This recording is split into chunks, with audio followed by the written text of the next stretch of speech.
Voy a dejar en uso de la palabra a mi compañera Manizar Colorado, que es la encargada del proyecto con la implementación de estos talleres, y a la doctora Wendy Moncada. ¿Ok? Muchas gracias, Ari. Aribén es oficial de incidencia en la oficina de ITPC LATCAP, pues, la oficina de ITPC para Latinoamérica y el Caribe, con sede en Guatemala. Gracias, Aribén, él nos apoya en esta parte de logística de los talleres. Mi nombre, para quienes no me conocen o para recordarles, es Marisabel Colorado, salvadoreña, trabajando como coordinadora de este proyecto de uso de flexibilidad de API, que es una herramienta de propiedad intelectual para mejorar el acceso a tratamiento para todas las personas que lo necesitan en 3 países del Triángulo Norte de Centroamérica, específicamente Guatemala, El Salvador y Honduras. Y en esta ocasión estamos desarrollando estos talleres para activistas y miembros de la sociedad civil. Como mencionábamos el día de ayer, es muy importante que la sociedad civil pueda estar empoderada, conocedora de estos temas, para que pueda hacer una efectiva demanda de acceso a tratamiento para todas las personas que lo requieren. El día de ayer estuvimos conversando un poco sobre la normativa internacional de acceso universal a la salud y cobertura de tratamiento, un poco sobre el índice de estigma y discriminación y los resultados de la última aplicación del índice en Honduras, de manera general lo que es la cascada de atención y cuál debería de ser la postura de sociedad civil frente a estos acuerdos internacionales de nuestros países. El día de hoy estamos empezando para abordar específicamente lo que son los esquemas de tratamiento en Honduras, por qué estos esquemas, qué dicen las guías, qué es lo que sucede en la realidad y cuáles son los mayores retos para continuar o mantener o sostener la adherencia al tratamiento, en especial en estos contextos de pandemia. Y para la presentación de este día nos está acompañando la doctora Wendy Carelli Moncada, quien es jefa del Servicio de Infectología del Instituto Nacional Cardiopulmonar y coordinadora del Servicio de Atención Integral para Personas con VIH en el mismo lugar. Así que no lo hacemos más largo, le cedo la palabra a la doctora Wendy. Bienvenida y muchas gracias. Hola, buenos días. Muchas gracias a todos. La verdad que un gusto que me hayan dado la oportunidad de estar con ustedes el día de hoy. Como Marisabel comenta, vamos a hablar un poco sobre lo de los esquemas de tratamiento, cuáles son las ventajas de uno y de otro. Vamos a hablar también cuáles son los retos que existen para la adherencia en estos tiempos de pandemia especialmente. Y vamos a hablar también algo de cómo hacer el seguimiento desde el momento del diagnóstico y cómo hacer ese seguimiento y acompañamiento a nuestros compañeros. Entonces, voy a presentar ahora, la voy a poner para que puedan ver la presentación y vamos a hablar sobre estos temas.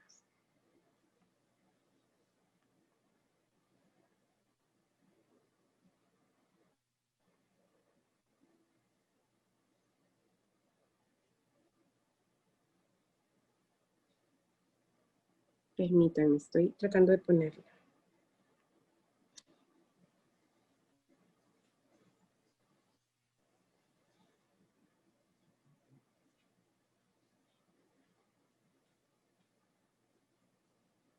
Qué raro que tengo alguna dificultad, permítanme un momentito.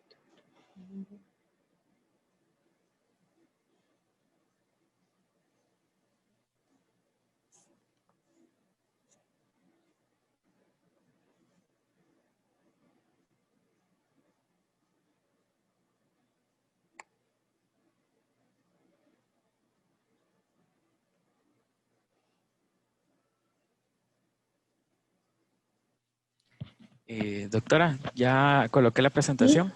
Ay, muchas gracias, qué amable, mil gracias. No tengan pena. Mil gracias. Entonces, bueno, podemos empezar entonces. Sí. Usted no hay forma de que yo la maneje, ¿verdad? Ahorita no, porque digamos yo la estoy proyectando. Usted. Si fuera, digamos, Bueno, al revés, entonces ajá. Ah, Me ok, por vas supuesto. Entonces, diciendo si quieres. siguiente y yo voy pasando a la presentación. Listo, muchas gracias. Bueno, entonces vamos a hablar entonces sobre lo que les decía, actualización sobre VIH. Soy la doctora Wendy Carolina Moncada Nava, soy especialista en medicina interna, soy infectóloga y tengo una subespecialidad en VIH. Muchas gracias, ya empezamos.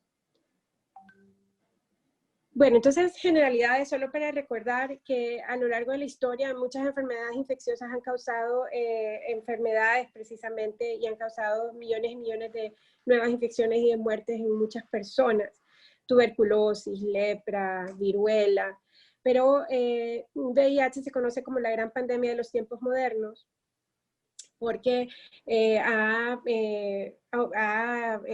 superado con creces todas estas otras infecciones anteriores y aparte es una enfermedad en la cual todos estamos en riesgo y se conoce como la gran pandemia de tiempos modernos. Los primeros casos fueron en 1981.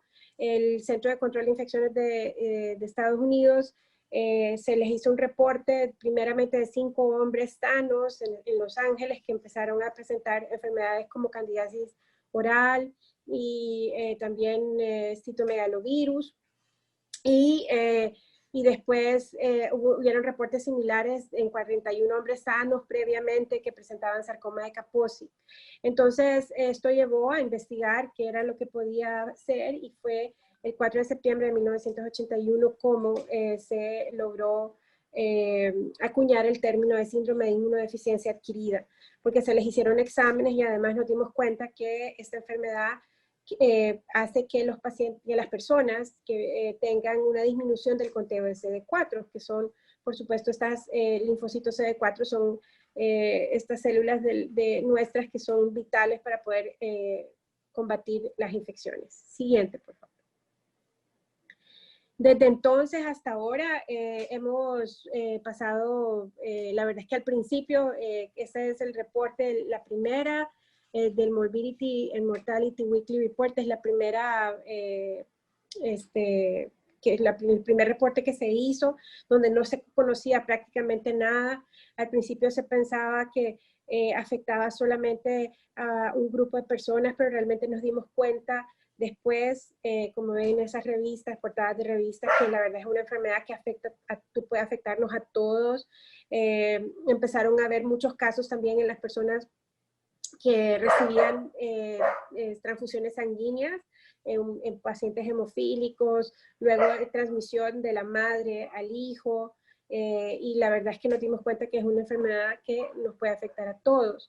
Hubieron varios movimientos que definitivamente en aquel entonces fueron el parteaguas para que hoy día haya acceso universal a la terapia, pero realmente sin la ayuda de todas estas personas que se organizaron para luchar por sus derechos y para exigir que hubiera una investigación sobre la enfermedad y también para exigir que hubiera tratamiento para todos, la verdad es que hoy día probablemente no estuviéramos como estamos yendo mejor cada día. Y esto, vemos que esta lucha de organizaciones es importante, fue importante en aquel momento y sigue siendo importante y sigue teniendo vigencia hoy en día. Luego empezaron a investigar y allí está en la segunda portada del Time, el señor que está con la pipeta es Luc Montagnier, que es la persona que ganó el premio Nobel de Medicina por haber descubierto el virus y poder haber aislado el virus de VIH. Y si vemos, hay algunas personas que fueron noticias porque son personas, celebridades que eran muy conocidas, que también vivieron con VIH y gracias al testimonio de ellos también, a que han hecho muchas fundaciones, ha sido posible también seguir investigando sobre esta enfermedad. La siguiente, por favor. Entonces, 2 años después de esto, se identificó que se trata de un retrovirus. Es un retrovirus porque usualmente los virus van hacia adelante haciendo su replicación, pero en el caso de VIH lo hace hacia atrás y de esa forma logra entrar en las células de la persona. Y en ese tiempo también se lograron desarrollar los exámenes diagnósticos, se logró desarrollar una prueba de ELISA, que es la que usamos todavía actualmente con el fin de hacer el diagnóstico de esta infección. Y además también con todo lo que íbamos aprendiendo, se lograron hacer programas de reducción de riesgo y fue ya a partir de 1985 cuando ya la sangre de los bancos de sangre a partir de entonces para acá es segura, porque antes de esto no se les hacían las pruebas que se les hacen ahora. Hoy día, después de 1985, se les hace pruebas para VIH, a todas las unidades de sangre donadas se les hace pruebas para VIH, para hepatitis B, para hepatitis C, para sífilis, para Chagas, ¿verdad? Y eso es como parte de un programa de reducción de riesgo.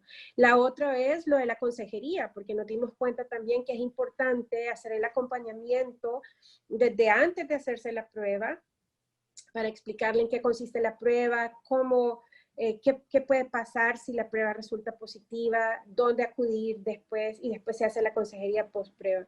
Y también hubieron en algunos lugares donde había alta incidencia de infecciones por VIH que fueran transmitidas por compartir agujas, sobre todo en personas que usaban drogas intravenosas. Entonces, en esos lugares, lo que hicieron fue hacer un programa de distribución de agujas seguras. Entonces, por ejemplo, esto tuvo mucho auge y éxito en Brasil especialmente, donde había una gran comunidad de personas que usaban drogas intravenosas, se compartían agujas, y entonces con este programa de distribución de agujas hacían un kit ya, donde venía la aguja, el torniquete, el alcohol, ¿verdad? Para que la gente la pudiera hacer de forma segura. Y con eso se logró también disminuir enormemente la tasa de nuevas infecciones por VIH en personas usadoras de drogas intravenosas.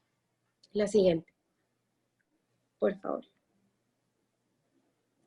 Y bueno, después en la segunda década de la epidemia vimos una intensificación de casos y de la epidemia en África subsahariana. Esto mucho tiene que ver un poco con algunas de las tradiciones y creencias que tienen. Hay algunos lugares en África donde es permitido la poligamia, entonces un solo hombre puede tener varias esposas y no usaban protección. O también por algunas cuestiones religiosas que tampoco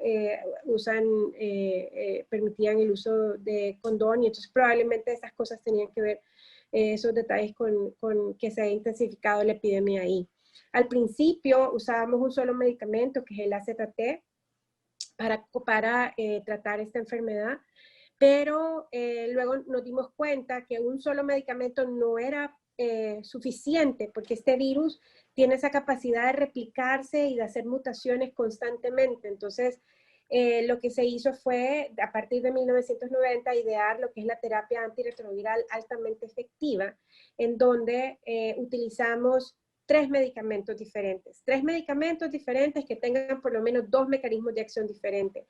Y esto, el propósito es para atacar al virus por 2 mecanismos de acción diferentes, por 2 sitios en su replicación, y eso hace entonces que podamos contener al virus. Y con esta terapia antirretroviral altamente efectiva, fue posible disminuir el número de muertes y también el número de casos de transmisión materno-fetal, de madre a hijo. Y después de esto hubo un gran movimiento, como les decía, para que hubiera un acceso universal a antirretrovirales, que por supuesto ha venido a revolucionar y a contener un poco lo que es la epidemia. La siguiente. Entonces, en la tercera década nos dimos cuenta también que era necesario incluir a otras personas, oficiales de salud pública, importante para que hagan políticas de salud donde se respeten los derechos de las personas y se respete el derecho al tratamiento universal para VIH, a líderes comunitarios que nos permitan llevar a cabo programas y que colaboren en el acceso también de las personas a los servicios de salud, políticos. Y en el 2001 se hizo entonces la declaración de compromiso con VIH-Sida, que se hizo con todos los países, y de esta forma nos damos cuenta que también hay un montón de personas involucradas, por ejemplo, el príncipe Harry de Inglaterra, Elton John, tienen fundaciones, con lo cual colaboran mucho a lo que es la investigación y a tratar de buscar la cura y tratar de buscar nuevos tratamientos también. Adelante, la siguiente. Y entonces, podemos entonces hablar de VIH. Sabemos que han ocurrido más de 32 millones de muertes, 37.9 millones de personas infectadas en el mundo. Y una de las cosas que es preocupante acerca de esto es que solamente el 70% de las personas infectadas conocen su estado serológico. Significa que hay un 30% de personas que no saben que viven con VIH y por lo tanto no toman sus precauciones y son las personas que pueden transmitir el virus y pueden infectar a otras personas. Entonces, por eso de ahí sacamos esto de que es sumamente importante ofrecer la prueba. Hay que ofertar la prueba. Todas las personas que son activamente, que tienen vida sexual activa, que tienen algún factor de riesgo, hay que ofrecerles la prueba para poder superar eso y poder lograr que todas las personas conozcamos nuestro estado serológico. En 2017-18 hubieron 1.7 millones de nuevas infecciones. Adelante. La siguiente. Y de estas 54% de estas nuevas infecciones son en personas que pertenecen a poblaciones clave. Y esa es la razón, una de las razones por las cuales muchos programas están orientados sobre todo a ofertar la prueba y buscar activamente casos en poblaciones clave para poder acercarlos a los servicios de salud. El 62% de las personas que viven con VIH están en tratamiento antirretroviral. Y de ese 62%, el 53% tienen supresión virológica.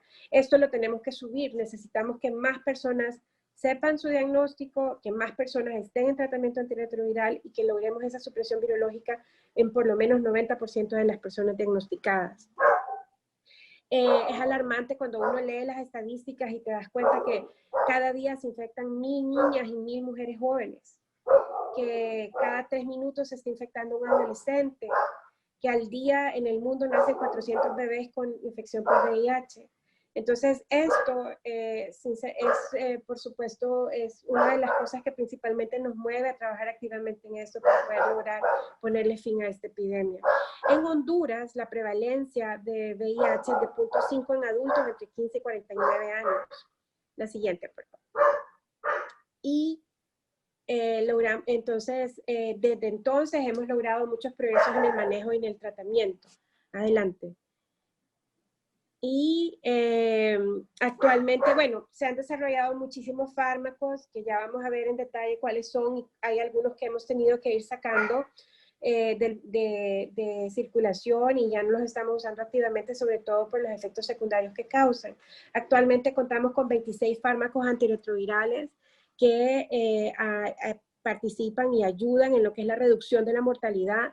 Han disminuido los costos hospitalarios y los costos también de tratamiento de infecciones oportunistas, puesto que ya las personas tienen un mejor estado inmunológico y por lo tanto ya no padecen de estas enfermedades oportunistas. Y también el acceso universal a esta terapia ha logrado que en el 2001 solamente habían 200.000 personas en el mundo en tratamiento y ya para el 2018 teníamos 23.3 millones de personas en tratamiento, lo cual por supuesto es maravilloso porque de esta forma entonces vamos acercándonos a poder ir disminuyendo esa brecha que tenemos. Adelante. La siguiente. Entonces, en estos progresos del tratamiento, una cosa era, bueno, antes el tratamiento se iniciaba cuando la persona tenía menos de 500 CD4, luego cuando tenía menos de 350. Pero luego se han hecho muchos exámenes, muchos estudios donde nos hemos dado cuenta que entre más temprano se inicia el tratamiento, entonces vamos a lograr evitar que la replicación, vamos a parar la replicación del virus, vamos a retrasar la progresión de enfermedad, y vamos también a disminuir la transmisión. Entonces esa es la razón por la cual ahora implementamos esta nueva estrategia que es hacer diagnóstico e empezar tratamiento. El inicio de tratamiento temprano es vital. Lo otro es la prevención en parejas serodiscordantes, ¿verdad? Para parejas que uno vive con infección por VIH, la otra persona no, entonces se da tratamiento a la persona que no lo tiene, tratamiento preventivo, con lo cual se logra reducir el riesgo de infección. Y lo otro, los cambios de conducta que también se promueven en algunas circunstancias, ¿verdad? En algunas circunstancias, la abstinencia, la fidelidad y también el uso del preservativo, que es otra de las estrategias que es sumamente importante, que se debe ofertar a las personas y deben tener también acceso universal para poder el uso del preservativo. Hay estudios que demuestran también que la circuncisión masculina tiene una eficacia hasta del 50 al 60% en disminuir nuevas infecciones. Son varios estudios que se han llevado a cabo en África y esto ha logrado también disminuir las nuevas infecciones. La siguiente. Y el tratamiento como prevención, sabemos ahora, hay varios estudios, uno de ellos es el estudio Partners, donde en parejas de hombres que tienen sexo con hombres, que tenían actividad sexual sin protección, con un método de barrera, no hubo transmisión en aquellas personas que estaban con carga viral indetectable. Entonces, prácticamente la transmisión es casi cero cuando la pareja viviendo con VIH está en tratamiento antirretroviral y tiene una carga viral indetectable de forma sostenida. Entonces ahora también podemos ofrecer ese tratamiento como prevención. Adelante. Otro progreso, bueno, es lo que les decía, la profilaxis preexposición, el uso de tenofovir en pircitabina en hombres que tienen sexo con hombres, logró disminuir hasta un 44% el riesgo de infección y en las parejas cero discordantes hasta un 73%. Otro cambio que ha habido ha sido que el screening ahora lo hacemos más temprano, desde que la persona es sexualmente activa. Entonces buscamos casos entre las personas entre 13 y 64 años de edad y por supuesto en cualquier otra persona que así lo solicite. El otro avance, ya lo hablamos, examinar y tratar. Hacemos diagnóstico y empezamos tratamiento. Y lo otro también que es muy importante es la consejería basada en riesgo. Es decir, eso nos permite identificar y lo hacemos el acompañamiento para que la persona identifique cuál es el riesgo que tiene y entonces hacemos consejería para ver cómo podemos incidir para cambiar ese riesgo. Es decir, puede ser el uso sistemático de preservativo, por ejemplo, o el uso de PrEP, o sea, diferentes estrategias que eso se hace individualmente dependiendo de cada caso. Adelante. Este es un estudio donde vemos cómo rápidamente, si ustedes se fijan del lado izquierdo, podemos ver que las personas, son las personas que estaban en tratamiento estándar, es decir, que empezábamos el tratamiento antirretroviral cuando los pacientes las personas tenían menores de 350 CD4. Y en la otra, en la del lado derecho, es cuando se hacía la iniciación de la terapia antirretroviral el mismo día del diagnóstico. Y ahí podemos ver al comparar que las personas que empezaron el tratamiento más temprano, es decir, el mismo día del diagnóstico, en este grupo de personas la supresión viral se alcanzaba más tempranamente, antes de los 12 meses. También nos permitía retenerlos, o sea, vincularlos al servicio de salud, pero sobre todo retenerlos en el servicio de salud. Y también las muertes eran menores en este grupo. Entonces vino este estudio muy importante a afirmar lo que sabemos, que el inicio de tratamiento antirretroviral temprano es mejor que empezarlo hasta que el conteo de CD4 disminuye. Adelante. Y esto es lo mismo, vimos acá también que en las personas que se iniciaba el tratamiento antes, eran las personas, por supuesto, que alcanzaban esa supresión viral, es decir, lograr tener una carga viral indetectable más tempranamente que el resto. Adelante. Y por eso es la importancia entonces de empezar el tratamiento lo antes posible. Han habido algunas recomendaciones, hay nuevas recomendaciones para examinar, como les decía, el testing de rutina en todas las personas entre 13 y 64 años y a cualquier edad si las personas son sexualmente activas. Y con esto, por supuesto, hemos logrado mejorar, hacer el diagnóstico antes y por lo tanto podemos enrolar a estas personas en tratamiento antes, y esto por supuesto tiene las repercusiones que ya conocemos en cuanto a la carga, a poder tener una carga viral indetectable y también para parar la progresión de la enfermedad. Adelante. Lo otro es la consejería, ¿verdad? En algunos lugares, en otros lugares, esto ya ha ido cambiando.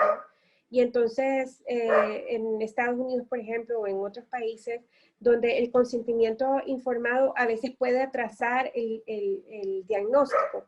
Un ejemplo es un ejemplo. Una persona, por ejemplo, que llegue con una infección del sistema nervioso central, que esté confuso y que no pueda tomar la decisión en el momento, y si no hay un familiar directo en el momento que pueda autorizar, entonces obviamente esto retrasa el diagnóstico, ¿verdad? Porque si la persona no puede firmar el consentimiento. Hay algunas personas que sí lo aceptan cuando uno le explica, pero a la hora de firmar no pueden firmar por alguna u otra cosa. Si tienen un evento cerebrovascular y no pueden mover la mano o alguna cosa, entonces eso también retrasa el diagnóstico. Y esa es la razón por la cual en otros países han ido quitando el consentimiento por escrito.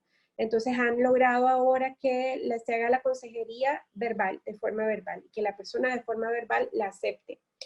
Con un informe verbal como parte del abordaje, ¿verdad? Se le explica que se requiere de la prueba, y ese es el momento donde la oportunidad que se le brinda a la persona para decir no la acepto.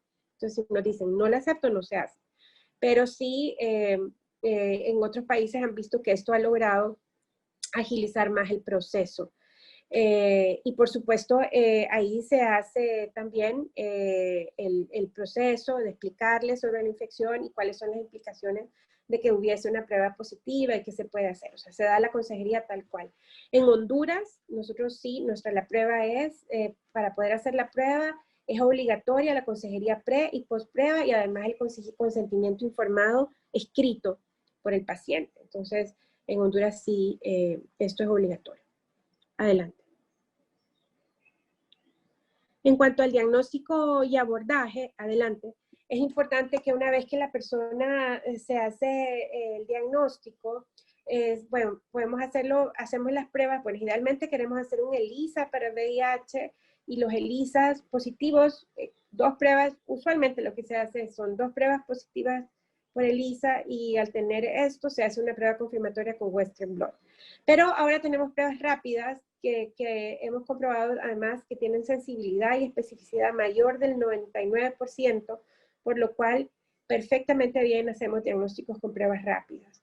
Y en aquellos casos positivos, entonces, se requiere una prueba confirmatoria, y el Laboratorio Nacional de Virología ha diseñado una estrategia basada en recomendaciones internacionales de cómo repiten la prueba con la misma muestra y demás, ¿verdad? Y después se envían la carga viral, por ejemplo, y otros estudios complementarios. Adelante. Entonces así lo hacemos, y esto nos permite también ofertar la prueba a la persona y tener el resultado rápido, ¿verdad? 2 horas. Y luego, una vez que tenemos el resultado, entonces el mismo consejero se le hace la consejería post-prueba, enfatizando que la infección ya se maneja como una infección crónica. Hay que abordar el estigma y el miedo de informar a sus familiares o a otras personas. Sí tratamos de hacer énfasis en la necesidad de informar a parejas actuales o previas, pero claro, hasta en el momento que la persona que decida la persona hacerlo, y que además se sienta preparada para hacerlo. Y también les explicamos sobre la necesidad de examinar a los niños menores de 10 años y a aquellas parejas en riesgo potencial, por ejemplo, la pareja actual. Y aparte les comentamos sobre dónde vamos a vincularlos, o sea, cuál es el lugar más fácil para ellos de acceso, dónde les queda más fácil, dónde quieran estar en tratamiento, para poder vincularlos al servicio de atención integral y que se les pueda dar el tratamiento y puedan seguir su seguimiento, tener su seguimiento. También se les informa sobre la importancia de adherirse a las prácticas sexuales seguras, el uso sistemático de condón, ¿verdad? Adelante, la siguiente. Esto es lo que hacemos en la consejería post-prueba.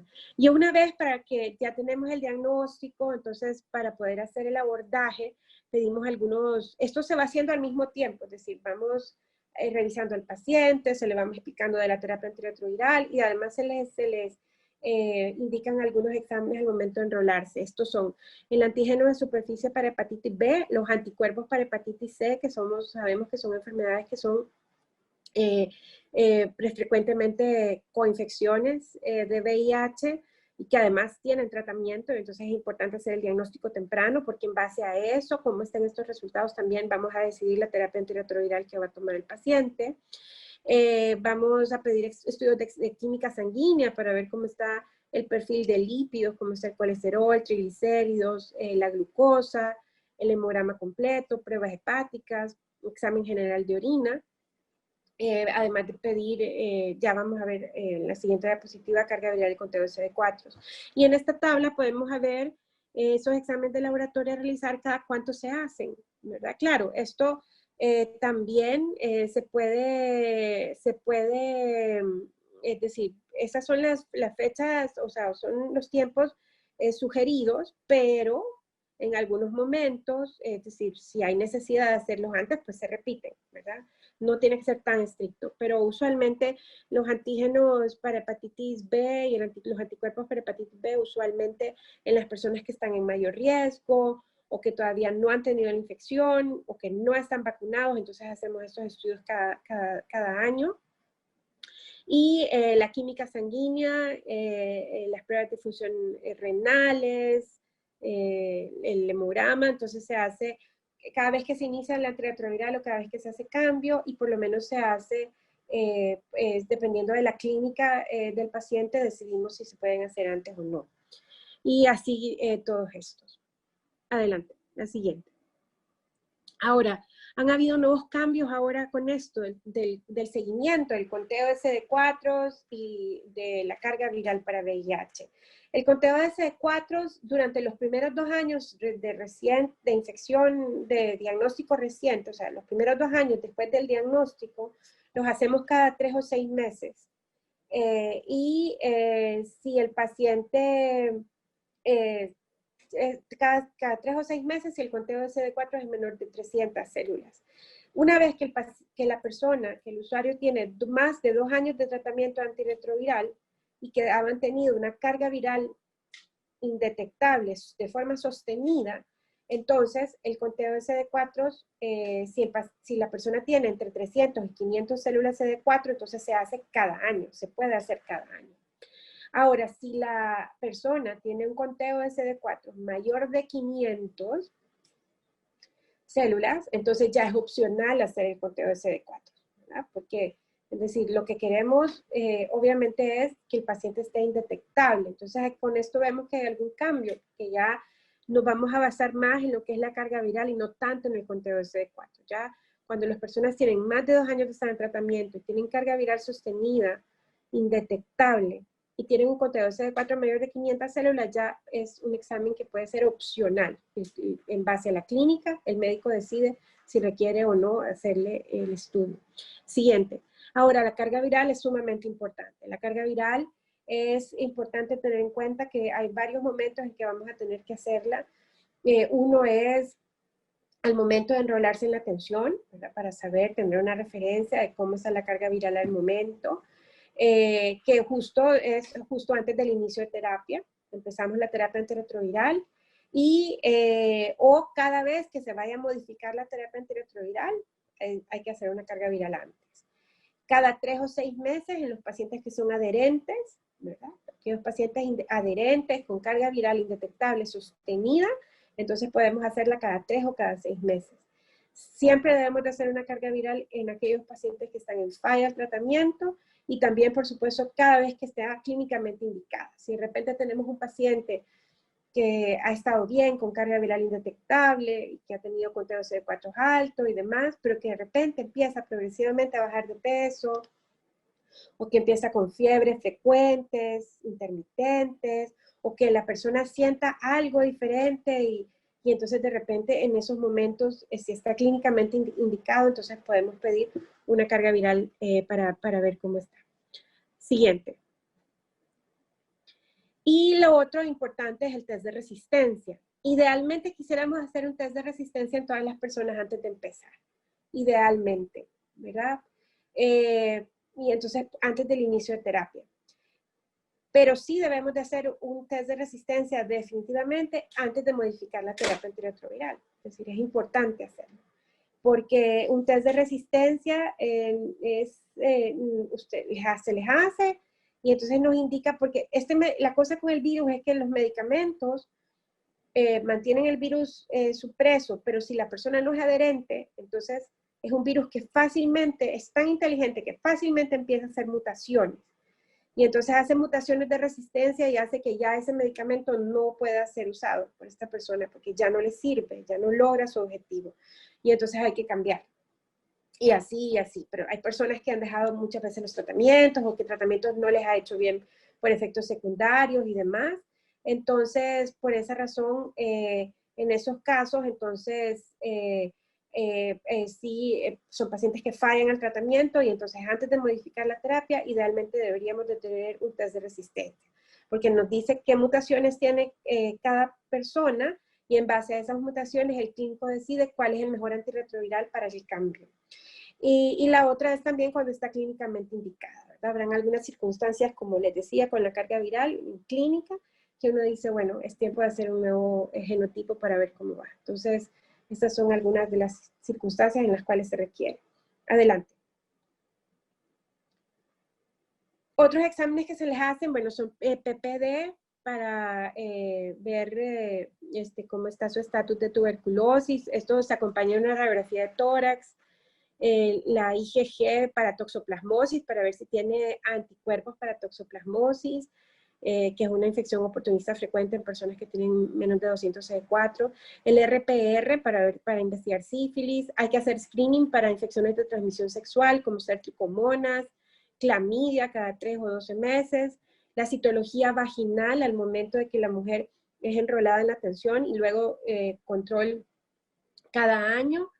El BPH anal en aquellas personas que tienen riesgo, en los hombres que tienen sexo con hombres, en mujeres con historia de sexo anal receptivo, o una persona que tenga una citología anal anormal, entonces se hace BPH, estudios para tuberculosis, para criptococosis, ¿verdad? Entre otros. Y por supuesto cualquier otro estudio que el paciente requiera dependiendo de la clínica. Por ejemplo, personas con fiebre, adenopatías, por ejemplo, ganglios inflamados, varios ganglios, entonces se hace una biopsia del ganglio, se piden algunos estudios, entonces claro, eso va a depender también mucho de la sintomatología y de los riesgos que tenga cada persona.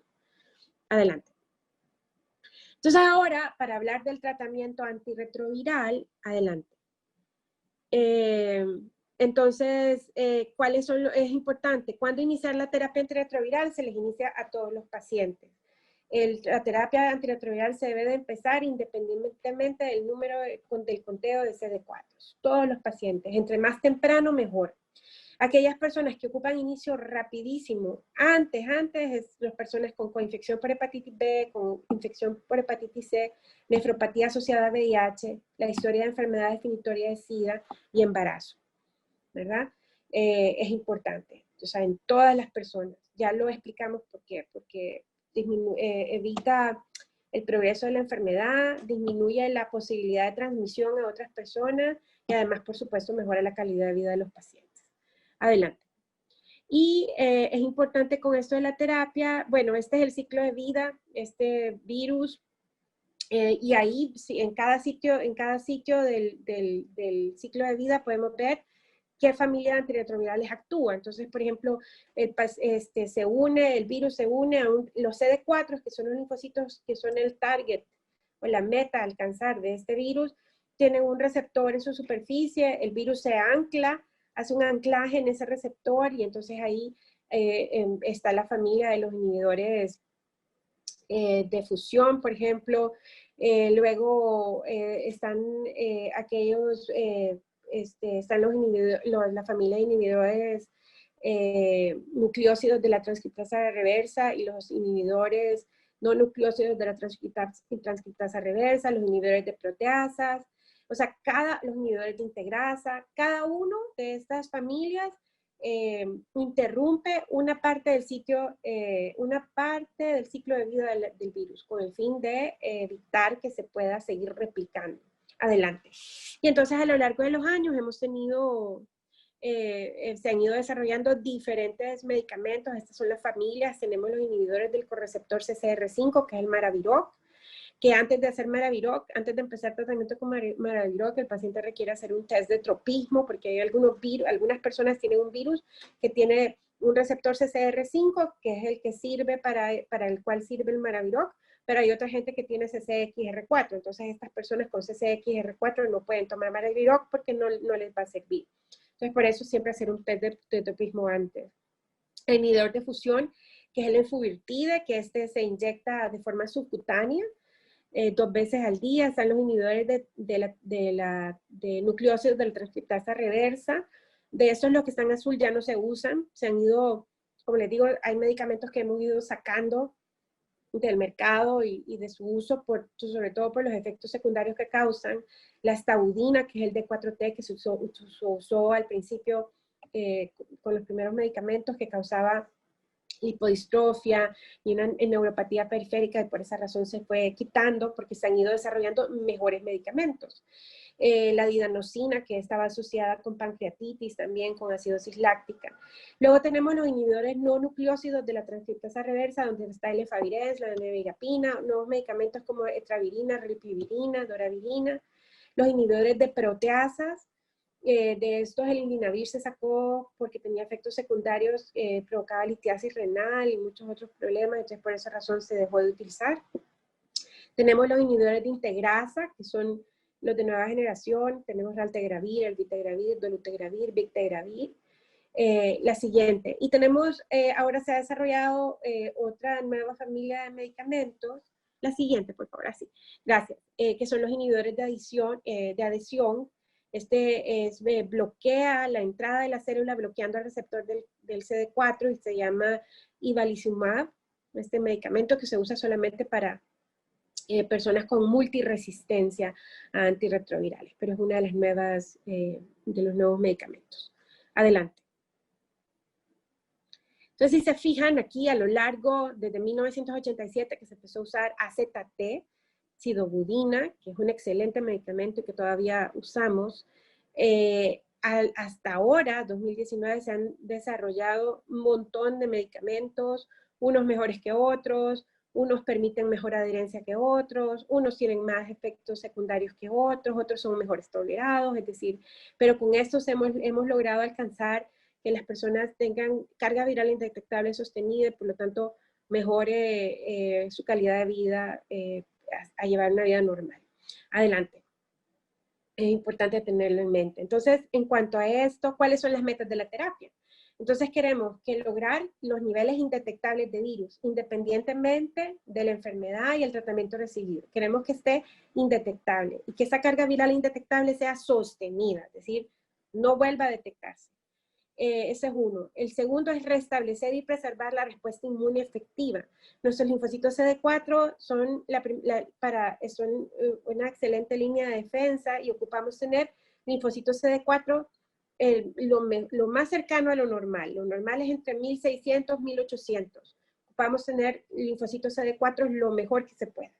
Entonces, con eso y al tener esos linfocitos así, vamos a reducir la posibilidad de infectarnos por infecciones oportunistas y entonces por lo tanto se va a restablecer entonces la función inmune porque nuestro organismo va a poder luchar mejor contra esas infecciones. La otra es reducir la morbilidad asociada a VIH, es decir, esas infecciones oportunistas no tenerlas. Y lo otro es, por supuesto, de esta forma vamos a prolongar la duración y por lo tanto la calidad de sobrevida de las personas, ¿verdad? Llevar una vida normal. Y la cuarta meta es prevenir la transmisión. Es importante prevenir la transmisión, porque ahora sabemos que una persona con carga viral indetectable no transmite la infección. Entonces, esas son las 4 metas de la terapia antirretroviral. Adelante. Entre una persona tenga una menor carga viral, entonces también el riesgo de resistencia es menor, no, porque no va a ser resistencia, pero para eso tiene que estar adherente al tratamiento. En cuanto a los principios, ya sabemos entonces que para poder lograr esa supresión viral máxima y duradera, se requiere de una combinación de antirretrovirales potentes. Ocupamos 3 antirretrovirales con 2 mecanismos de acción diferentes. 3 antirretrovirales activos. Y hay que hacer énfasis en la adherencia. Es importante que la persona se tome su medicamento todos los días, para poder lograr esa indetectabilidad. Y entonces, por supuesto, ocupamos que el tratamiento también sea individualizado, puesto que hay personas que son hipertensas, hay otras personas que pueden tener diabetes, hay otras personas que tienen los lípidos altos, hay otras personas que tienen hipersensibilidad o tienen más tendencia a alergias. Entonces el tratamiento es individualizado. El médico, en base a las características y a las comorbilidades de las personas, entonces decide cuál va a ser el mejor tratamiento para esta persona. Entonces, por eso pongo esa fotografía, porque es como a la medida, es como que un sastre te haga un traje, debe ser a la medida para esa persona. Idealmente hacer la prueba de resistencia antes del inicio del tratamiento. Siempre hay que explicarle a las personas cuáles son los riesgos de interacciones, porque hay medicamentos que no se pueden tomar juntos o puede causar toxicidad, y también ajustar el tratamiento según el peso, según la función del riñón y la función del hígado de las personas. Que hay algunos medicamentos que ocupan ajustes, no todos, pero hay algunos que sí. Adelante. Otras cosas, factores a tomar en cuenta: el resultado del test de resistencia, si la persona está embarazada o no, si lo tolera los medicamentos, lo que les decía, las comorbilidades. O sea, si sabemos que la persona tiene triglicéridos altos, no le vamos a dar un medicamento que le va a aumentar los triglicéridos, ¿verdad? Por ejemplo. Ajustarlo al riesgo cardiovascular. Por ejemplo, el abacavir está relacionado con eventos cardiovasculares a largo plazo. Entonces, una persona que padezca de cardíaco, de infarto agudo de miocardio, no le vamos a dar abacavir, por ejemplo. O el efavirenz, por ejemplo, que puede causar depresión, intentos suicidas, no se lo vamos a administrar a una persona que padezca de depresión, por ejemplo. Y lo que les decía del test de tropismo con el Maraviroc, que es importante hacerlo antes. Adelante. Entonces se hizo esto de estas encuestas para ver cuál es la resistencia primaria. Son primarias y secundarias, son importantes, porque dependiendo si ya has tomado algún medicamento, es posible que si yo tomé efavirenz y lo dejé, es probable que sea resistente a este. Entonces ya no vale la pena que me lo den otra vez. Entonces se hizo una encuesta muy importante de parte de la OPS con un sitio en el INER, que es el Instituto Nacional de Enfermedades Respiratorias en México, que logró hacer el estudio en varios países de Latinoamérica, y nos dimos cuenta que nosotros en Honduras tenemos una alta resistencia al efavirenz o a los no nucleósidos, que en nuestro caso son nevirapina y efavirenz, porque eso era lo que hemos usado antes. Tenemos una resistencia en las personas naïf que nunca han tomado medicamento al efavirenz, 20%. Y en las que ya habían tomado tratamiento, 27%. Esto es sumamente importante saberlo, porque significa que ya sabemos, sin haberle empezado el tratamiento, que 2 personas de cada 10 que le empecemos antirretrovirales ya son resistentes a efavirenz. Entonces, estas 2 personas van a fallar al tratamiento antirretroviral. Sí, adelante. Entonces, esto es lo que con estas encuestas vamos viendo la necesidad de hacer cambios en la terapia antirretroviral. Y entonces, claro, eso no se hace, o sea, siempre depende del porcentaje de resistencia que tengamos. Y claro, también hay que verlo en el contexto depende del número de casos que se vieron. Si solo evaluaron 10 casos, o sea, no es extrapolable a la población que tenemos, pero bueno, con estos estudios se hacen en base a esto, y esto se platica con la OPS, con personas expertas y otras organizaciones, y en base a eso vamos cambiando entonces los esquemas preferentes. Y eso fue lo que pasó, por ejemplo, cuando hicimos la migración a tripla, que teníamos los pacientes de primera línea, era AZT, 3-TC, efavirenz, pero vimos que se dieron cuenta que el AZT tenía muchos efectos secundarios en muchas personas, anemia y otros problemas, lipodistrofia, y por eso entonces se hizo el plan de migración y se migraron los pacientes a tenofovir, entricitabina, efavirenz. Y ahora estamos precisamente en la transición para poder, afortunadamente, ir cambiando y muy probablemente el próximo año ya vamos a poder tener el dolutegravir. Ya lo hicimos, ya hicimos los primeros cambios. Ahora todos los primera línea, las primeras personas, los nuevos infecciones empiezan con dolutegravir, pero ahora se va a hacer el plan para poder cambiar a todas las personas a dolutegravir, que es un inhibidor de integrasa, que es lo que vamos a hablar en este momento. Adelante, por favor. Entonces, vemos cómo en el 2018 la OMS publicó una guía interina para la terapia antirretroviral de primera y segunda línea con el dolutegravir. El dolutegravir tiene muchas ventajas, es un inhibidor de integrasa, es una nueva familia de medicamentos a la cual que como no hemos estado expuestos en Honduras, entonces la resistencia a inhibidores de integrasa es prácticamente cero probablemente. Hubo ahí una alerta porque se hizo un estudio CEPAMO en África, en Botswana, fue un estudio observacional donde vieron que aquellas mujeres que estaban embarazadas o que se embarazaron mientras estaban tomando dolutegravir, probablemente había una asociación a un defecto del tubo neural en el bebé y por esa razón hubo como una alerta acerca de esto. Pero este CEPAMO, el estudio CEPAMO, eran pocas pacientes, pero ya lo hicieron más grande en muchas más personas. Y ya en la segunda vuelta ya nos dimos cuenta que el riesgo que existía al principio, que era 0.94%, se redujo a 0.3%. Y también una de las observaciones de ese estudio es que probablemente como en el lugar donde se hizo, en África, en Botswana, no se les da el suplemento de ácido fólico a las mujeres embarazadas y el ácido fólico es necesario para el desarrollo normal del tubo neural y probablemente entonces se concluyó que probablemente por eso también tenía que ver y por eso esos niños tuvieron problemas de tubo neural. Entonces ahora ya el dolutegravir sí está aceptado en combinación con un inhibidor de nucleócido de transcriptasa reversa como backbone para el régimen de primera línea. Y en el régimen y en segunda línea también para hacer cambios en las personas con resistencia a primera línea. Y el otro cambio importante es el efavirenz en dosis menor, porque hemos usado efavirenz de 600 miligramos. Pero hay estudios ahora que demuestran que usar 400 miligramos de efavirenz no es, o sea, es igual, logramos alcanzar los niveles terapéuticos en sangre que se ocupan y se logra su objetivo con este medicamento. Entonces también por eso hay un cambio ahora de 600 a 400 miligramos de efavirenz. Adelante.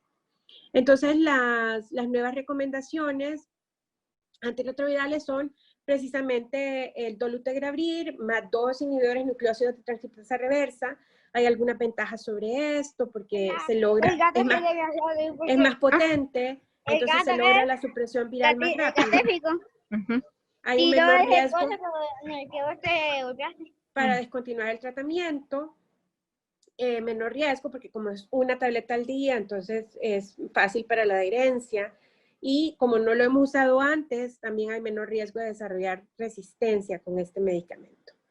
Es importante que siempre hay una alerta ahí para las mujeres en edad reproductiva y entonces nos tenemos que asegurar, explicarle a la persona, siempre, claro, es un enfoque centrado en la mujer, respetando sus derechos, proveyendo la información necesaria para explicarle cuáles son los beneficios, los riesgos, para que puedan tomar decisiones informadas y decidir si lo quieren tomar o no.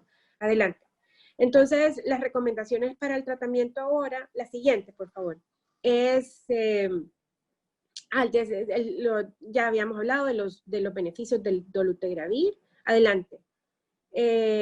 Y ahora lo del efavirenz, les decía, es mejor tolerada la dosis de 400 miligramos que la de 600, lo cual permite que haya más adherencia, haya menos efectos secundarios también, y nos logra también además que siempre se mantenga en rangos terapéuticos en sangre, por lo cual es igual de efectivo. Entonces, por eso ahora probablemente también se va a hacer la transición de 600 a 400 miligramos de efavirenz. Adelante. Y el dolutegravir, les decía, entonces, ¿qué régimen vamos a empezar? 2 inhibidores nucleócidos o nucleótidos más un inhibidor de integrasa, ¿verdad? Adelante. Y entonces, con esto, estas son las recomendaciones. Entonces, ahora la OEPS nos envió que el cuadrito azul de arriba es de la OEPS y el de abajo es el que se usan en Estados Unidos. La OPS nos envió a usar tenofovir más lamivudina o entricitabina, que cualquiera de los dos tienen el mismo efecto, entonces son intercambiables, más dolutegravir, ¿verdad? De primera línea. Y la alternativa de primera línea, en caso de que no se pueda esto, es entonces tenofovir más lamivudina más efavirenz, pero ahora con el cambio que ya no es de 600, sino que es de 400 miligramos. Y en Estados Unidos lo que usan de primera línea entonces es dictegravir, que también es un inhibidor de integrasa, lo que pasa es que es de última generación, es más nuevo, más entricitabina, más tenofovir. Eso es lo que usan de primera línea. Pero claro, eso tiene que ver también con las resistencias que tiene cada país. O sea, cada lugar es diferente, o sea, porque las mutaciones de resistencia que circulan son diferentes en cada lugar. Adelante. Entonces, por eso, y también para segunda línea también se está recomendando también dolutegravir en algunos casos para segunda línea, adelante, dependiendo obviamente que para esto, como les digo, idealmente se ocupa hacer un estudio de resistencia, y si no, tiene que hacerlo un experto, porque claro, nosotros que tenemos experiencia en esto, dependiendo de la historia de antirretrovirales que toma el paciente, ya uno sabe más o menos cuáles son las mutaciones que tiene, y si falló a esos tratamientos, y entonces en base a eso se construye un nuevo tratamiento. Adelante. Entonces es importante, solo para recordar, que hay algunos medicamentos que no se deben de mezclar, nunca dar monoterapia, no debe de estar un paciente con un solo medicamento, ya lo hablamos, tienen que ser 3 medicamentos efectivos con 2 mecanismos de acción diferentes. En algunos casos sí pueden tomar solo 2, pero obviamente indicados por un infectólogo. Adelante. Y sabemos nosotros también que hay algunos medicamentos que no se deben de combinar. Luego, otra parte es más rapidito porque ya estamos con el tiempo. Adelante. Hay nuevos medicamentos, esto es una gran esperanza porque hay medicamentos nuevos que se están desarrollando, hay de todas las familias, hay diferentes medicamentos con este inhibidor de fusión, alburvirtide, tiene una vida media de 11 días, por lo cual va a poder administrarse cada 11 días, por ejemplo. Este cabotegravir es de larga acción y se va a poder poner subcutáneo también cada 2 semanas, por ejemplo. Adelante. Hay otros medicamentos que se están desarrollando y que son medicamentos para mutantes, o sea, multidrogoresistentes. Por ejemplo, este MK8591 es un no nucleócido prometedor que va a haber una presentación de larga acción que puede administrarse cada 3 meses. Adelante. Es decir, son nuevos medicamentos que son más potentes, tienen menos efectos secundarios. Estos son algunos ejemplos y además permiten la adherencia. Adelante, siguiente. Son varios medicamentos. Entonces, siempre se están tratando de desarrollar nuevos medicamentos para poder continuar. Lo importante de la prevención, esto es vital. Continuemos. La siguiente es sumamente importante. Adelante. El problema en Latinoamérica es los diagnósticos tardíos, que era lo que les decía, por eso ofrecer temprano es importante. Seguimos, la cobertura de terapia antirretroviral tiene que ir subiendo también, y esto va a ir subiendo en base a cómo vamos haciendo diagnósticos y empecemos la terapia temprano. Continuemos. Y todos conocemos entonces, la siguiente, por favor. Todos conocemos entonces cuál es la estrategia del 90-90-90. Queremos que la cobertura antirretrovirales para este año 2020 sea de 81%, adelante, y que podamos acercarnos cada vez más al 90-90-90. La siguiente, por favor. Esta estrategia de 90-90-90 es que queremos diagnosticar al 90% de las personas infectadas, y de ese 90% de personas infectadas podamos enrolar en tratamiento al 90% de estas personas, estén en tratamiento, estén vinculadas al servicio, retenidas en el servicio, y que el 90% de estas personas estén indetectables, ¿verdad? Y con esta estrategia tenemos la esperanza de poner fin a la epidemia para el 2030. Adelante. Entonces, los esfuerzos tienen que ir orientados hacia esto. La siguiente, por favor.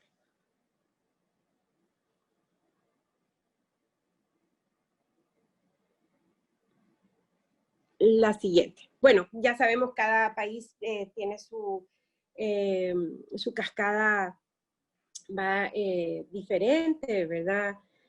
Nosotros, el plan de Honduras pero este es un poco viejo, del 2017, logramos hacer al 80% de las personas vinculadas a la carga viral, que eso por supuesto debería estar más arriba, pero estamos muy bien en comparación con otros países de Latinoamérica. Adelante.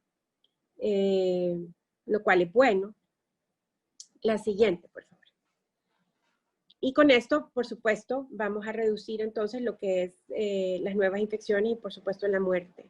El plan para terminar con la epidemia es hacer diagnósticos tempranos, aumentar las campañas de prevención, enfocarse en las áreas geográficas de mayor incidencia, vincularlos a la atención para lograr esa supresión virológica y aumentar, y por supuesto empezar por lo menos, idealmente el PrEP para dárselo por lo menos al 50% de las personas que lo necesitan. Adelante. La siguiente, por favor. Son los estudios que hablan del PrEP.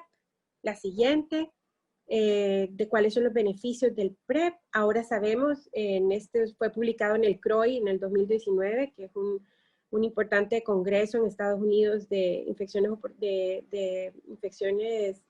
oportunistas y de VIH, y logramos ahora esto, que es saber que es los indetectables igual a intransmisible. Una persona con carga viral indetectable sostenida no transmite el virus. Entonces es importante llegar, y esto solo lo vamos a lograr con la adherencia y logrando que estas personas, primero que estén diagnosticadas, luego que estén vinculadas al servicio y retenidas en el servicio de atención, que tomen su tratamiento, que sean adherentes y que logremos esa carga viral indetectable sostenida. Adelante. Adelante. ¿Cuáles son los retos de adherencia? Bueno, sabemos que esta pandemia nos ha cambiado la vida a todos completamente. Este SARS-CoV-2, afortunadamente sabemos que las personas que viven con VIH, que están en tratamiento antirretroviral efectivo y que tienen carga viral indetectable, tienen el mismo riesgo que cualquier otra persona, el mismo riesgo. Pero sí, las personas que tienen conteo CD4 es menor, que tienen sus células, su sistema inmune comprometido, entonces ellos tienen mayor riesgo.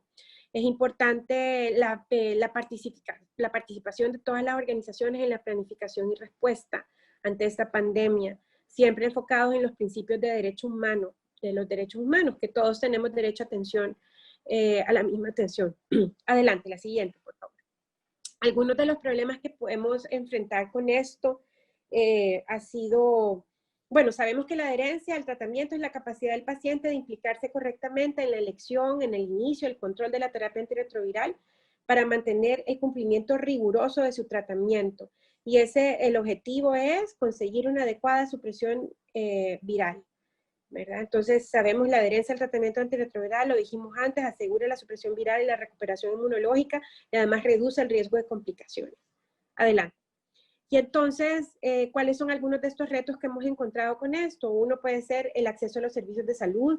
Hay algunos hospitales que se volvieron hospitales COVID y que el acceso al servicio de atención integral ha sido menor, que no están recibiendo algunos pacientes sus consultas periódicas. Sí se les está dando su medicamento, pero no las consultas periódicas, solamente aquellos casos que tengan emergencias entran. La otra es la ansiedad de salir y tener contacto con personas infectadas. A todos nos da miedo salir, ir al supermercado y estar parado al lado de una persona con infección e infectarnos. Otro de los obstáculos ha sido vivir fuera de la ciudad, de donde está localizado el servicio de atención integral al cual uno asiste, porque hay restricciones de circulación. Hubo un tiempo incluso que no había transporte interurbano de una ciudad a otra. Las restricciones de circulación del transporte público, urbano e interurbano también. Las restricciones de circulación, ¿verdad? Si no tienes el número de identidad que circula ese día, no puede uno salir. La sobrecarga de los servicios de salud también, atendiendo pacientes con COVID-19, la situación económica, por supuesto, porque muchas personas se nos ha suspendido los trabajos, o sea, el impacto económico todos lo estamos viviendo de una forma u otra. Y otros problemas que implica esto, no solo en la adherencia, sino también es que hay personas que no han tenido acceso a hacerse su carga viral para VIH y su conteo CD4, por lo cual esto, por supuesto, es algo preocupante. Y no han podido hacerlo pues precisamente porque los servicios de salud están enfocados en COVID, o porque muchas personas tienen miedo de ir. Por ejemplo, el cardiopulmonar, perdón, si uno va, se lo hacen, pero pues nadie quiere entrar, porque el riesgo de infectarse ahí por COVID, por ejemplo. Entonces, estos son algunos de los retos de la adherencia. ¿Cómo podemos mejorarlo? La siguiente, por favor. Es, bueno, hemos cómo hacer un plan de contingencia, que las visitas sean menos frecuentes y poder dar tratamiento por periodos más prolongados. Esto sí lo hemos logrado hacer. O sea, se les daba antes tratamiento a algunas personas por un mes y ahora se los estamos dando por 2 o 3 meses. Entonces, eso permite, ¿verdad? Esto. Que lo otro que haya, eso es importante, la gestión de la cadena de suministros, porque podemos ver a los pacientes cada 3 meses si tenemos antirretrovirales suficientes, pero si no tenemos antirretrovirales para darle 3 meses a todos, no les podemos dar 3 meses a unos y otros que se queden solo con un mes. O sea, eso es importante. La otra es, una forma que se puede hacer es que la persona contacte a su SAI para que juntos, con la trabajadora social, con el psicólogo, con el médico, podamos coordinar cuál será la mejor forma para proporcionar el tratamiento. Implementar algunas modalidades de dispensación, es decir, que tal vez no entran al hospital, sino que uno sale a dárselos y así no se exponen adentro, sino que uno llega y se los entrega en el portón, por ejemplo. Lo otro son los sistemas comunitarios sólidos para apoyar la adherencia, priorizar y asegurar la atención continua de los pacientes que viven con VIH y que tienen falla inmunológica o falla virológica para que sí puedan acceder a los servicios de salud. No interrumpir los servicios de pruebas diagnósticas, conteos de CD4 y de carga viral, que son vitales para saber el estatus de cada persona. Velar por la defensa de los derechos humanos. El acceso a información confiable es importante. Uno lee tanta cosa en internet que, ¿verdad?, nos puede desinformar muchas veces en vez de informarnos. Eso hay que tener cuidado. Y lo otro es la importancia de involucrar a las organizaciones de sociedad civil y las redes de personas que viven con VIH, que además de participar en la vigilancia de las necesidades de las personas en base a información y demás, en el apoyo para prevención, también han sido vitales y fundamentales en estos momentos de crisis porque nos han ayudado enormemente a no interrumpir el tratamiento de las personas, es decir, Sonapsida, Kukulkan, proyectos de USAID y otros han sido vitales en esto, porque han llevado el medicamento a la casa de las personas, o sea, es decir, buscándolos activamente, llevándoselos a su casa, o personas, por ejemplo, que se quedaron acá porque vinieron a hacer algún trabajo y después cerraron la ciudad y no se pudieron regresar a su sitio de origen. Entonces, ellos han gestionado para que se les proporcionen las antirretrovirales y se los damos, y así no dejan de tomar su tratamiento hasta que puedan regresar a su casa y puedan ir a su otro servicio de atención integral allá. Entonces, esto ha sido vital y esas son algunas de las cosas que podemos hacer. La siguiente, por favor. Y ya, pues, y las recomendaciones para la pandemia es no interrumpir el tratamiento antirretroviral, las medidas preventivas son vitales, el uso de mascarilla permanente, el uso de careta o protección facial idealmente. Es decir, si toda la gente en la calle anduviera con su mascarilla, probablemente no ocupáramos la careta. Lo que pasa es que hay gente que no anda con mascarilla y por eso sí hay que tener nosotros careta. La higiene de manos con agua y jabón, evitar tocarse los ojos, la nariz y la boca, cubrirse con el codo, con el antebrazo, al toser o estornudar, ¿verdad? Y mantener el distanciamiento físico, 2 metros entre personas. Ahí le puse social, pero está mal, es el distanciamiento físico. No puede estar uno solo, pues, pero sí el físico. La administración de las vacunas, la de influenza, este es tiempo de vacunación, hay una campaña de vacunación ahora, hay que vacunarse para la influenza y evitar también la exposición excesiva a la información que nos perturba, ¿verdad?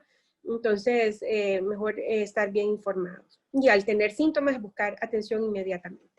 La siguiente. Y ya para terminar, podemos concluir entonces que en esta lucha contra esta epidemia de VIH es el valor del compromiso de la sociedad es importante, tanto de la sociedad civil, las celebridades que apoyan con sus fundaciones, políticos, filántropos, médicos, todo es importante porque este es un problema de salud pública que nos afecta a todos. El progreso de la forma en actuar ante la epidemia, hay que seguir investigando con la ciencia, hacer abordajes de salud pública para prevenir, o sea, que haya métodos de barrera. El activismo es importante porque vimos que ha revolucionado la historia de esta enfermedad realmente. Las prácticas clínicas, el enfoque global, la tolerancia con todos, el acceso a la prevención, al diagnóstico, al tratamiento y la atención eficaz, lo ha convertido en un problema de salud crónico, es decir, ya ni siquiera uno se acuerda que vive con VIH porque no tenés síntomas, no tenés problemas, llevamos una vida normal, nos casamos, tenemos hijos sin problemas, o sea, es para una vida larga y saludable. La otra es la prevención ligada al diagnóstico y al tratamiento temprano, los cambios de conducta basada en riesgo. Recordar que la resistencia aquí está para quedarse, definitivamente está para quedarse, entonces la adherencia al tratamiento antirretroviral es vital. Lo otro es seguir trabajando para lograr la estrategia 90-90-90 y con esto, la siguiente, poder entonces juntos lograr poner fin a la epidemia de VIH para el 2030. Muchas gracias. Bueno, muchas gracias, doctora Wendy, por su presentación. Vamos a pasar al espacio de preguntas y respuestas. Y he tomado nota de varias preguntas que se han ido poniendo en el chat. Y después, si alguien más quiere agregar otras preguntas adicionales, por supuesto que pueden hacerlo, pueden escribirlas en el chat o pueden levantar su mano y les cedemos el micrófono. Pero para comenzar, teníamos aquí una pregunta de Ana María Pineda. Voy a leer 3 preguntas y luego le dejamos espacio para que usted conteste, doctor, y luego Claro. seguimos con los demás. Teníamos una de Ana María que dice, ¿en Honduras está disponible la PrEP para parejas serodiscordantes? Es una pregunta. Ella misma preguntó o comentó que aunque se están dando los medicamentos antirretrovirales para 2 o 3 meses, para otras enfermedades de esa misma persona se les da únicamente para 1 mes. Entonces, ¿cómo se puede hacer para mejorar esa situación? Sí. Y luego Carolina Zúñiga puso, sidobudina se sigue usando. No sé si esa era pregunta o comentario. Así que le dejamos la palabra a usted, doctor. Sí. Bueno, el PrEP todavía no se está implementando en Honduras. Tampoco para parejas serodiscordantes. Esto tiene que ver con temas de políticas de país, que por supuesto la gente que trabaja en el programa, que ya no es programa, pero en el grupo de VIH trabajan en esto y ellos toman decisiones en base a la disponibilidad en el país. Todavía no estamos usando PrEP de ningún tipo. Pero esperamos pronto poder hacerlo. Yo la verdad es que sí abogo por el PrEP. La otra cosa es, la otra pregunta me decía, que es una lástima, la verdad es que no sabía este detalle, no me había puesto a pensar en esto, de que se les están entregando antirretrovirales a algunas personas para 3 meses, pero los otros medicamentos no. Entonces eso de verdad sí que se tiene que equiparar, porque es que el propósito de darle los antirretrovirales por 3 meses es para que la persona no tenga que volver a salir hasta dentro de 3 meses para ir y no exponerse, ¿verdad? Es decir, o ir al hospital. Entonces, definitivamente esto sí se debe de hacer un cambio y debe de ser algo que la persona, el usuario, debe de comunicarse con el médico en el SAI, o el coordinador, en este caso, para poder arreglar eso, para poder lograr que se les dé por 3 meses todo. Entonces, si esto ocurre en el Instituto Nacional del Cuello Pulmonar, por favor háganmelo saber para yo poder resolver, por ejemplo. Eso. Y el otro comentario sobre la sidobudina, sí la seguimos utilizando. Les decía, la sidobudina es un excelente medicamento. O sea, de hecho, tenemos muchos pacientes en sidobudina por varias razones. Uno, porque es un medicamento muy potente que desarrollar resistencia a sidobudina es más difícil que con otros medicamentos, porque la forma en cómo se desarrolla resistencia a sidobudina es un poco complicada, porque hay 2 vías y hay un montón de mutaciones que se ocupan, que son unas TAMS y TAMS. Entonces, es difícil desarrollar resistencia. Esa es una. La otra es porque muchas personas lo toleran muy bien. Y pues lo hemos tomado por mucho tiempo. Ahora, hay personas que definitivamente no lo toleran y que tienen anemia persistente. Todas estas personas sí, definitivamente no son candidatas a usar sidobudina, por ejemplo, ¿verdad? Entonces, pero sí lo seguimos utilizando. No en todos los pacientes, cada día es menor el número de personas que utilizan sidobudina, pero sí es un buen medicamento todavía.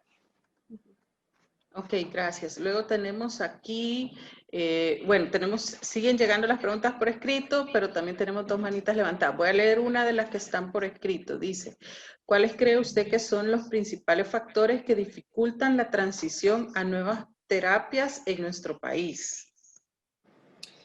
Bueno, la transición, la verdad es que a nuevas terapias, la verdad es que si nos ubicamos en este momento en el que estamos, tenemos acceso a buenos medicamentos. Tenemos, para las personas, por ejemplo, es que claro, nosotros dividimos esto en primera línea, en todos lados, se divide primera línea, segunda línea, tercera línea.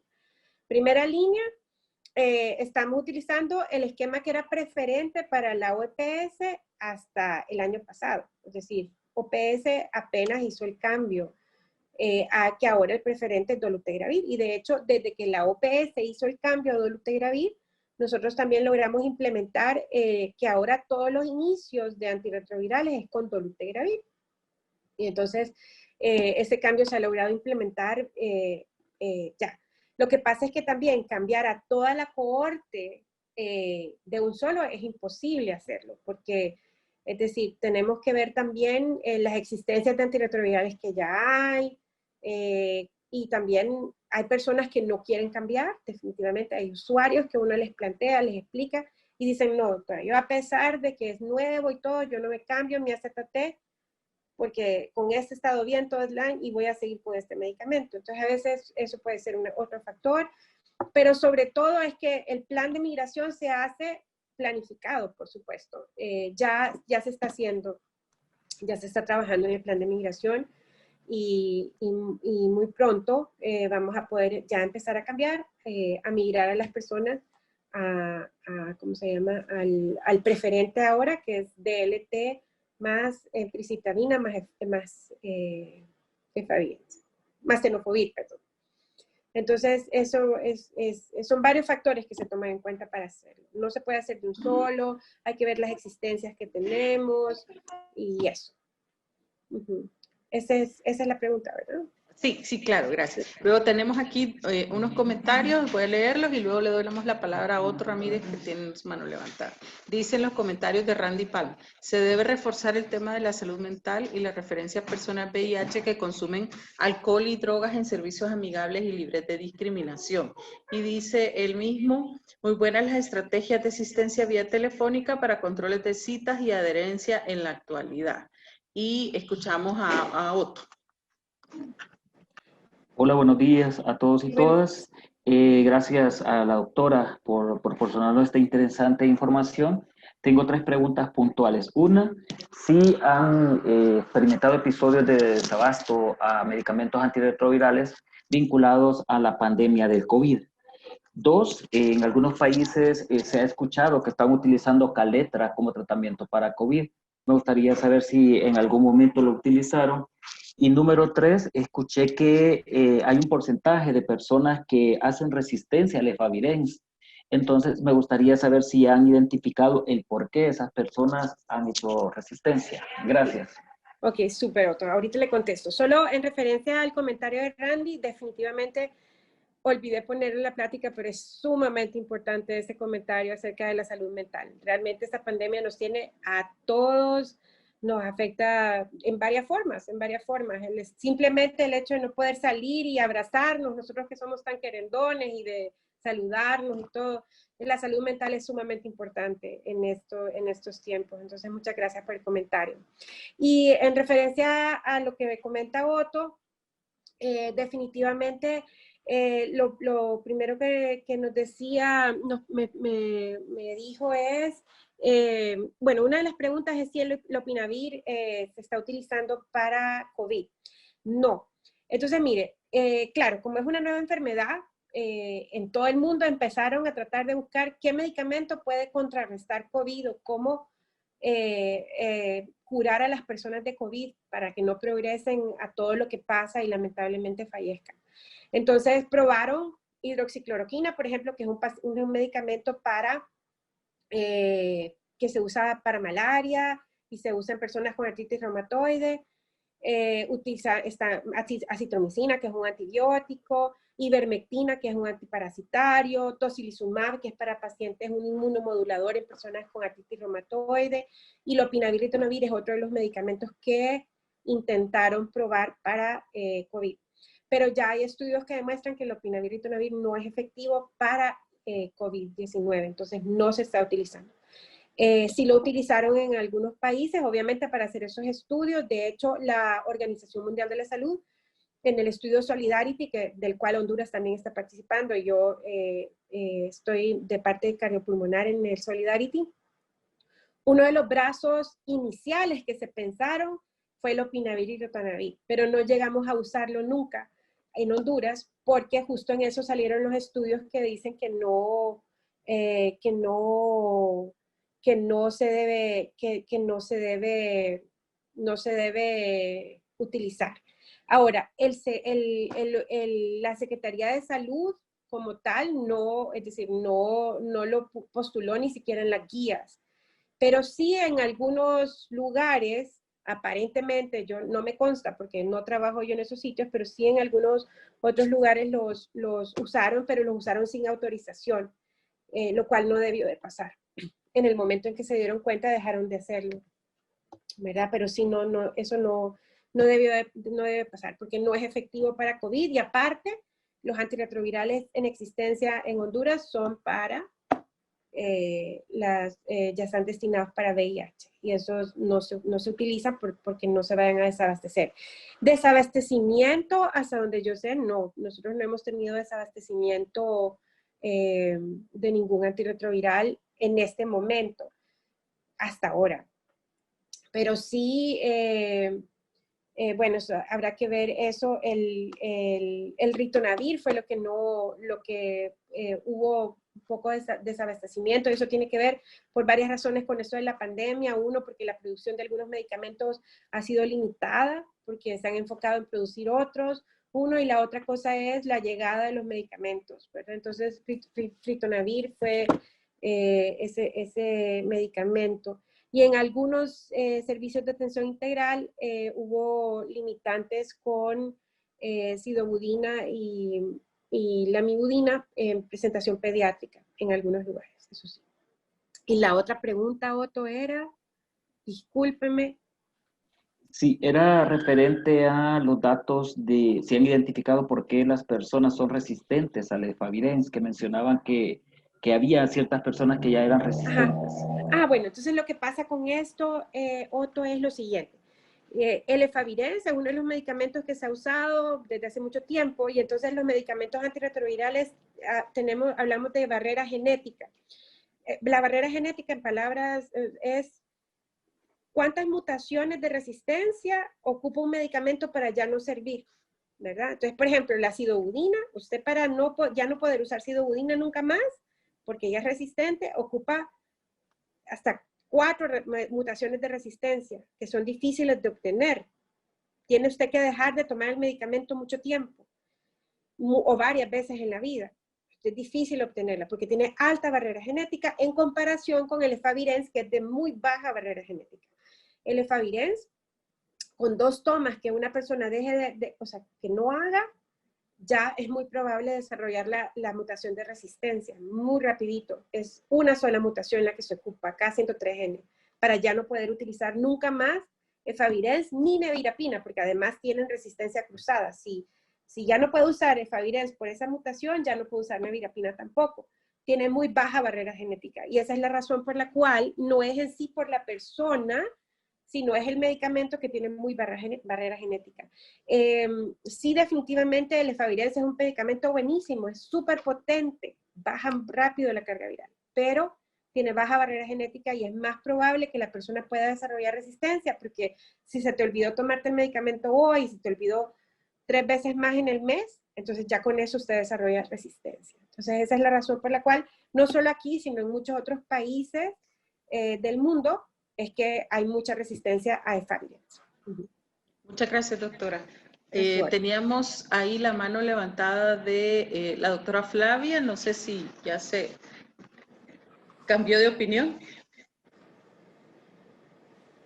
No, solo era, hola, buenos días todavía, era para apoyar ahí a la doctora Wendy, nada más en el tema de lo del PrEP, pues el país lo ha discutido bastantes veces, ¿verdad?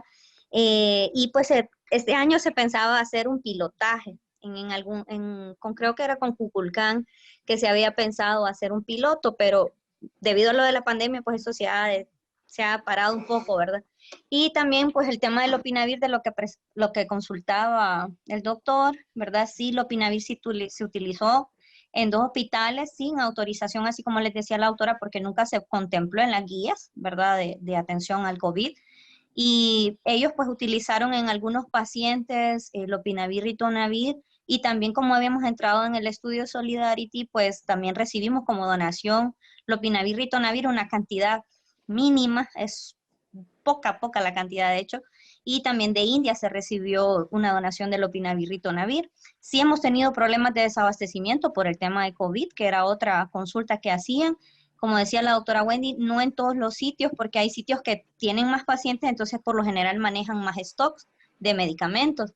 Entonces, en el caso de que quisiésemos dar, como en todas las líneas de terapia, darles para 3 meses, a veces no se puede por el tema del abastecimiento, ¿verdad? Entonces, igual con lo de medicamentos para otras patologías crónicas, nosotros se hizo un esfuerzo dentro de la Secretaría de Salud y se hizo un documento, de hecho, el cual al final se tuvo que detener porque las compras que hace la Secretaría en el nivel central, por lo general, solo son para 4 meses a través del fideicomiso. Entonces, para los medicamentos, para diabetes y para hipertensión, para otras patologías, y en ese momento, pues también tuvimos problemas hasta con la liquidez en el fideicomiso, por lo que los procesos de compra también se han atrasado un poco.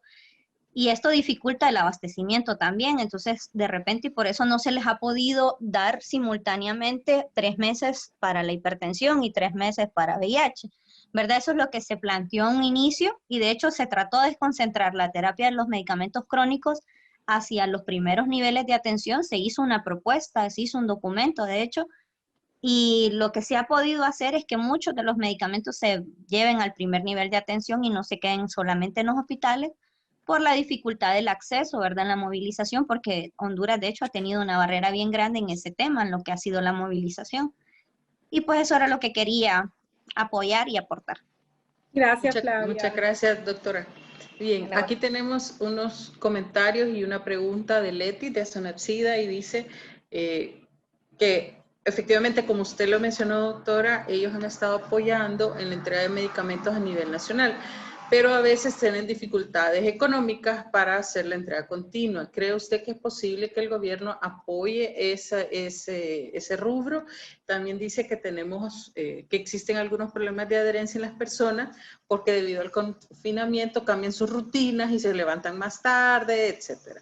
Y también ella misma pregunta que si usted sabe si la máquina para controles de VIH que se dañó por ser utilizada para COVID, que si ya fue reparada, que si usted tiene información sobre esto.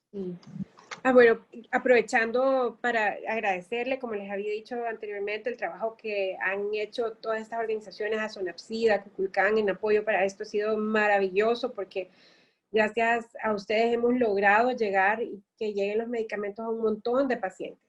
Y sí es lamentable que hayan esos, pues por supuesto hay dificultades en ese sentido, también de acceso a algunos lugares, bueno, sin transporte público, ¿verdad? El factor económico es importante. Supongo que eso habría que plantearlo a la Secretaría de Salud, a ver si es posible que ayuden de alguna forma.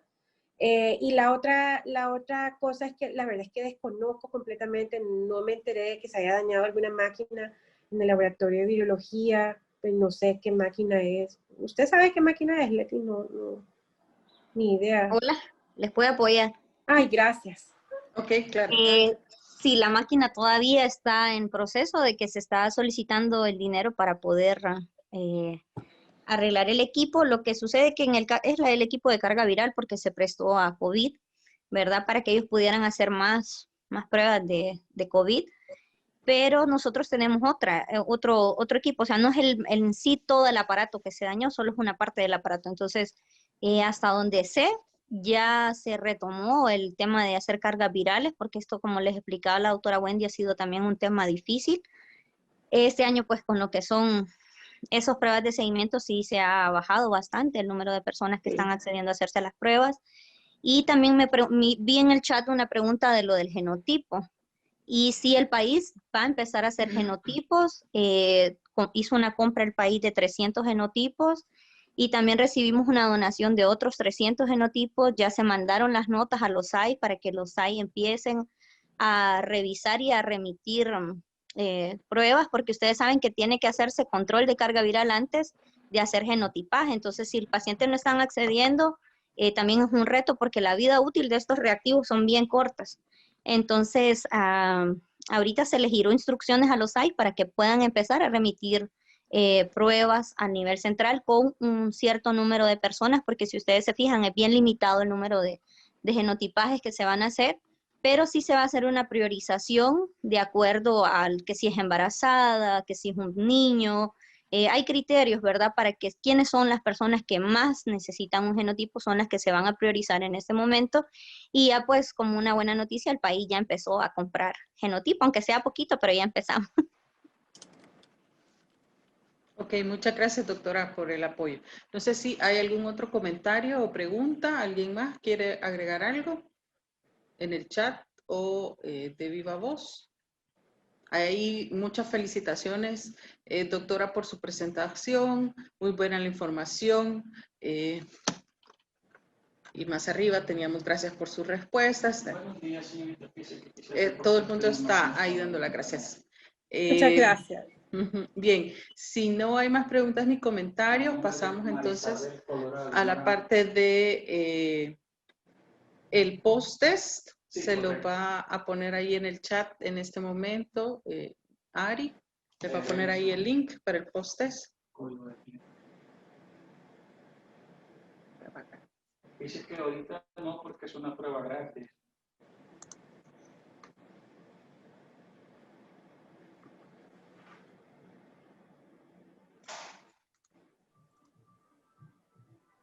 Ari, ahí está, ya está. En el chat ahí pueden ver, ahí está el link para que puedan contestar el post-test, por favor. Es importantísimo que tengamos sus respuestas. Recuerden que esto es indispensable para nosotros para poder emitir los certificados que se van a enviar la próxima semana. No se van a enviar esta semana, sino la próxima. Dice Kenia Carolina Vanegas que se va a realizar un pilotaje para la PREP el año siguiente. Así que ya hay buenas noticias al respecto. Esperemos que la pandemia y otras cosas no retrasen este pilotaje. Por favor, no se olviden de contestar, repito, ahí está el link, no se les olvide llenar su post-test. Bien, muchas gracias, doctora, nuevamente por su apoyo, por su participación, la información súper útil, súper importante. Nosotros vamos a compartir las presentaciones la próxima semana con los participantes, para que si quieren volver a algo de lo que la doctora dijo, entonces puedan revisar la información. También les vamos a compartir las grabaciones de la sesión, ¿no? Del taller, para que puedan hacer consultas ahí. Quiero aprovechar también en nombre de Alma de León, directora regional de ITPC LATCA, darles el agradecimiento y los saludos por estar aquí. Recuerden que no hemos terminado, el taller termina el día de mañana, tenemos todavía el módulo 3 el día de mañana a la misma hora. Sí, siempre en la mañana temprano les vamos a mandar el link para que se puedan conectar y el enlace para el pretest de mañana. Así que Alma me pidió encarecidamente que les motivara a seguir con la misma participación activa para el día de mañana y agradecerle y que transmitirle el agradecimiento también a usted, doctora, por su apoyo para esta sesión. Muchas gracias a todos. Ok, Ari, no sé si quieres agregar algo. Solamente que no se les olvide pues el post-test y el día de mañana pues les voy a estar enviando el pre y el enlace para el último taller. Ok, bueno.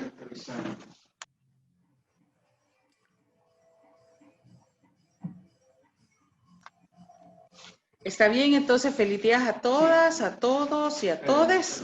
Y nos vemos el día de mañana. Que estén bien. Feliz tarde. Que no haya mucha lluvia allá en San Pedro Sula. Y aquí sí hay. En Tegucigalpa algo. En Guatemala seguro que todavía hay bastante. Está cruzando la Basta. tormenta por Guatemala. Así que nos vemos mañana y muchas gracias. Feliz día. Hasta luego. Buen día.